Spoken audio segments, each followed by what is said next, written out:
As we've said, one of the main threats to our area could be flooding. You know, in Clay County, emergency operations officials there believe that it'll be more urban areas affected by the storm than areas that regularly flood, like Black Creek. Channel 4 Scott Johnson is joining us live from Clay County with the latest tonight. Scott?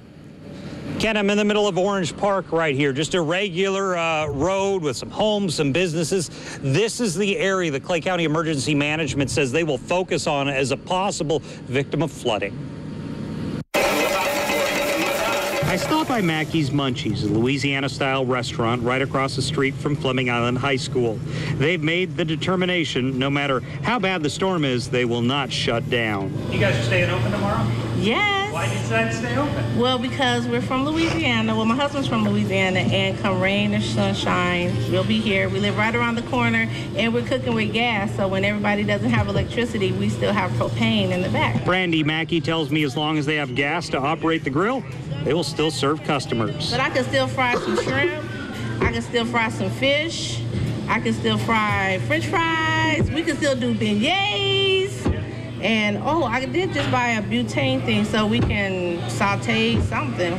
Countywide, the areas that could be impacted the most are more urban areas like Orange Park. In fact, John Ward with Clay County Emergency Management does not expect the often flooded Black Creek to really be affected by this storm. Unfortunately, right now, it's just a wait-and-see game as to when this storm's actually going to make landfall for us and what impacts we're going to get. Here's the area he thinks could be most affected by the storm: Tanglewood, Orange Park South, Aquarius Concord, McGurts Creek, and the town of Orange Park.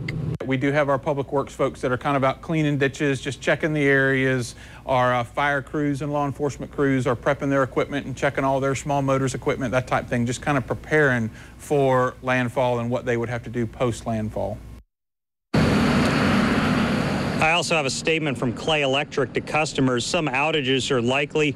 We have personnel on standby around the clock to respond to outages that might occur, but our crews won't begin restoration efforts until it's safe to go outside. And if you want to report a power outage to Clay Electric, they've got a website out there, outagereport.clayelectric.com. We put that link for the outage reporting as well at newsforjax.com. We're live in Clay County. Scott Johnson, Channel 4, the local station. Thank you, Scott. You know, Clay Electric is just one of many power companies preparing for possible power outages from the storm. Florida Power and Light, for instance, saying that it's got 5,000 extra workers coming up from South Florida to the Jacksonville area. Crew members are going to respond to power outages and other needs during and after Tropical Storm Hermine. And the company's vice president saying that they will also have out-of-state crews on standby, ready to come in and help if needed.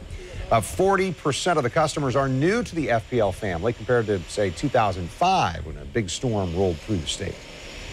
So when you think about it, we have not had a significant storm, a hurricane or the like, strike the FPL service territory or any of the territories in Florida in more than a decade. So Mother Nature is going to do some house cleaning like she's not done recently. So we're concerned about not just power lines coming down, but flying debris and things of that nature.